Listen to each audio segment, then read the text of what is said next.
In my life, the affinity to music was very early.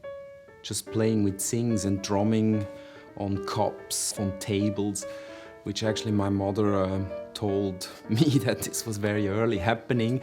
And the drums was then finally also the first instrument that I wanted to play when I came to school.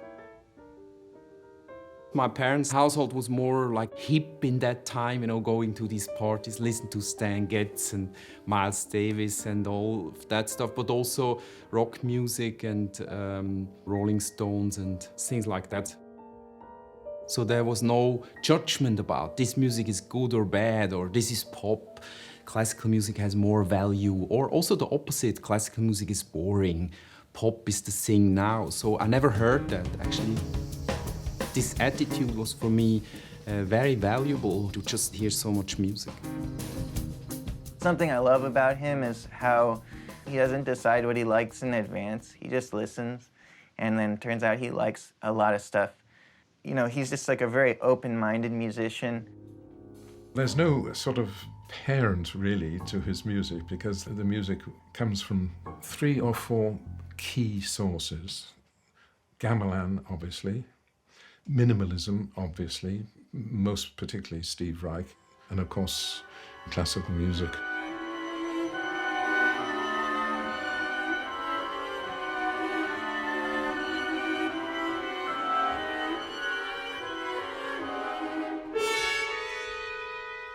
I find Igor Stravinsky, of course, as a composer very interesting in terms of he was an enormous rhythmic talent.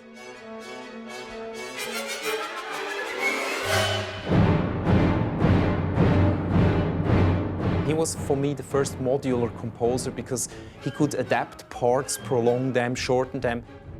How he was a musician influenced me a lot because it's very spiritual and self-ironic at the same time.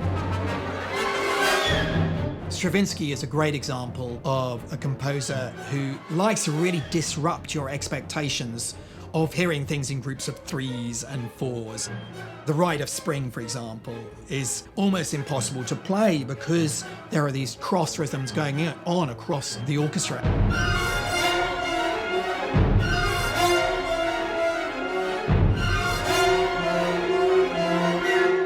And it's not 4/4 or 3/4, it's 7/4s, 21/4s, 21/8s. Stravinsky loves to do this.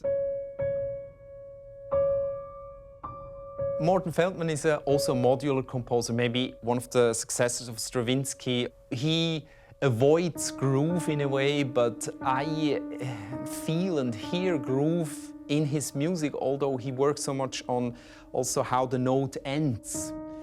But if you listen to several pieces, he's rhythmically very elaborated and also beautiful, anarchistic, spiritual mind of music, how he talks about music and how he presented his music.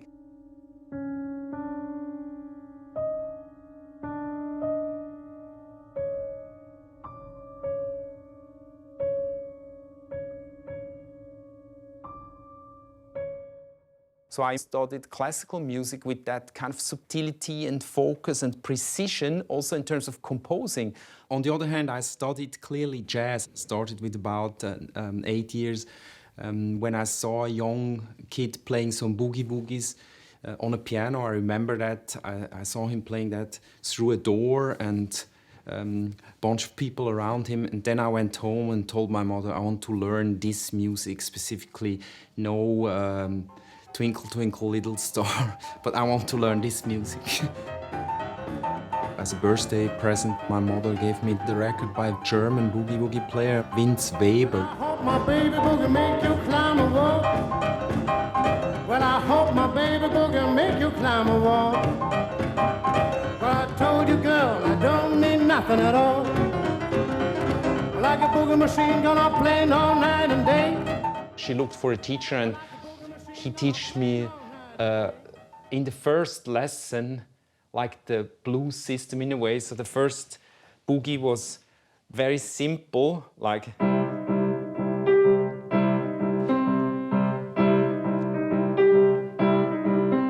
that was the starting point and led, of course, into jazz standards and many things.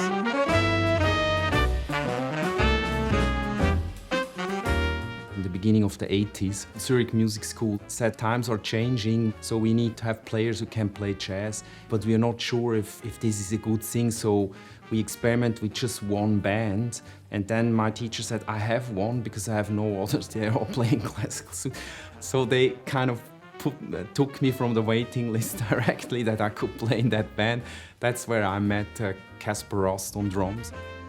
We had a few rehearsals and then we had to playing some concerts in front of all the classical teachers to prove that kids can play jazz. Kaspar was 9, I was 10, and we had 2 other members in the band, but always when we had a gig, they were sick. So we had to play with our teacher as a trio. And we had to explain after the concert, the classical musicians, that's the form and we are soloing over this and this. Because already the question were, how you do this? No. Like, yeah, it was really strange, you know. As a 9-year-old, it's a bit... But we had to prove to the city that kids can play jazz and that we need synthesizers. And it worked.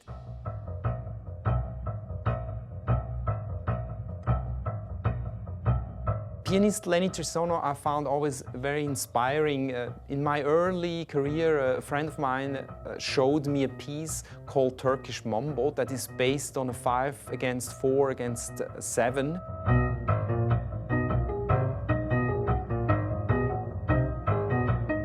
Tristano, he's the only composer Nik has covered.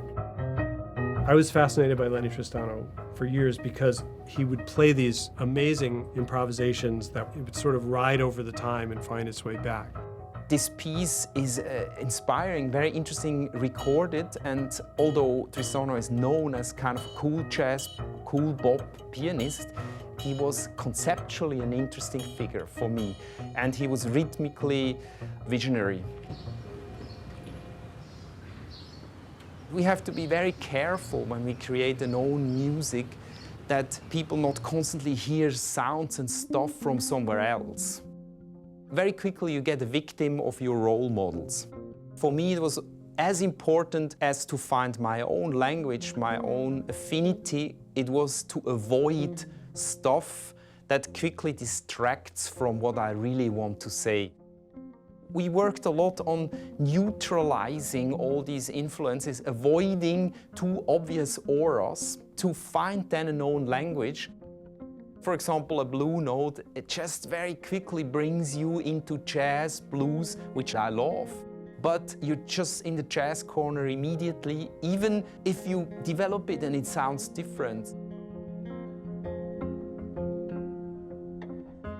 I think perhaps more than any other artist today, Nik has got a very, very firm idea of what he wants and how he's going about to achieve it, and a certain dedication to work within those parameters and also grow aesthetically as an artist, which I think he's succeeded in doing over the years. This is a long process. It's like when you learn as a foreigner, you learn English. First it's a language. You maybe speak that with your guys so it gets a dialect. And then you speak it in your neighborhood a lot and then it gets a slang. You develop jokes, ironic kind of moves, triple meanings, and that's how we developed our music.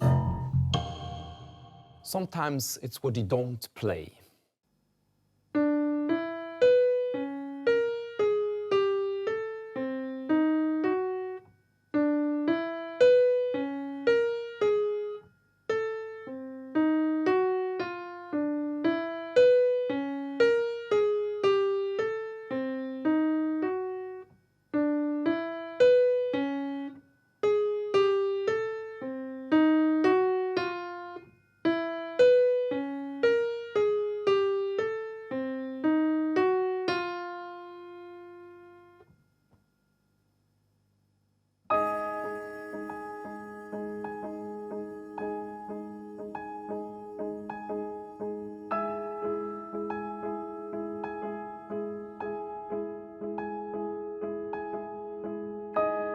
Module 29-14 is a combination of 29 and 14.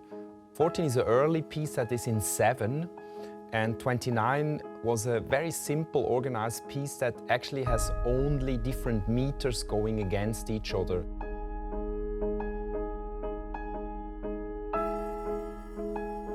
We just wanted to show that already when we put these different meters on each other, not even rhythms, but just meters, then already a very interesting kind of carpet of musical meanings is developing. So in the beginning we have a 3 against 7.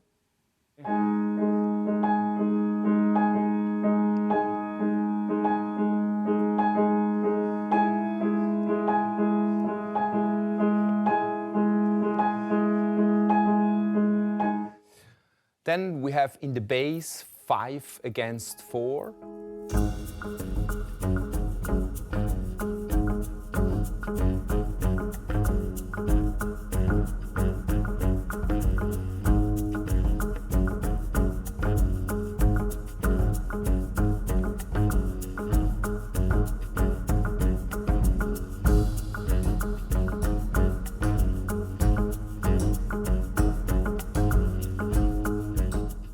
So this is shifted against 3, which sounds like.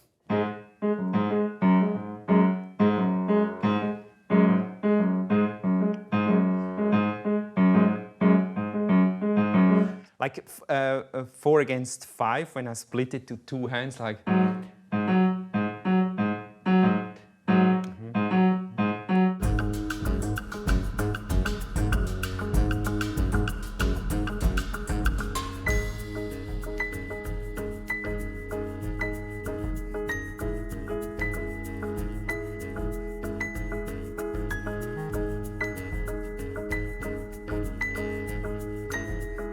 In the second part, very fluid part, the 7 develops into a pattern. That's the 14, an old module that we combined with this 29.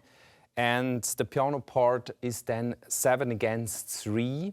We put the 3 into a little kind of turning wheel. And the 7 up here is more speaking explicitly. So we have a.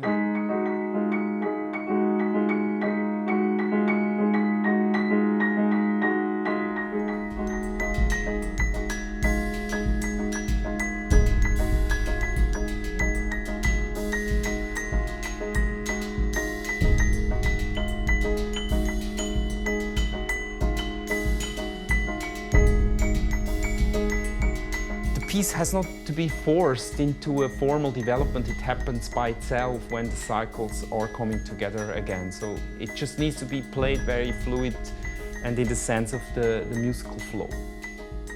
That's the whole simple idea of the piece.